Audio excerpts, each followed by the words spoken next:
Congratulations on to the United Nations. Thank you. Two questions for you. The influential Pakistani chief of defense has met with President Trump once and seems to have developed a strong relationship. Do you think that this will lead to more U.S. assistance to Pakistan via an increase in arms sales? And is this being done at the expense of the president's relationship with Modi? Obviously, we had a experience with Pakistan and India when there was a conflict, one that could have developed into something quite horrible. I was here at the State Department at the time, and there was an immediate concern and immediate movement with the Vice President, the President, and the Secretary of State in addressing the nature of what was happening.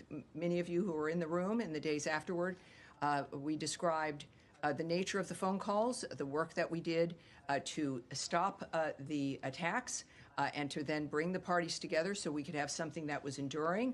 And it's a very proud moment and a very good example of what Secretary Rubio is committed to, Vice President Vance in that, of course, case as well. But are the top leaders in this nation involved in stopping that potential catastrophe?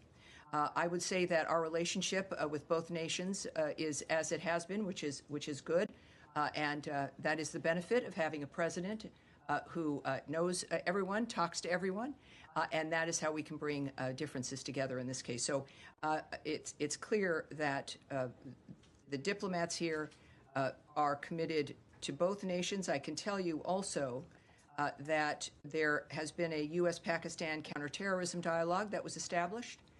At this dialogue in Islamabad, the United States and Pakistan reaffirmed their shared commitment to combating terrorism in all its forms and manifestations during this latest round of the talks in Islamabad.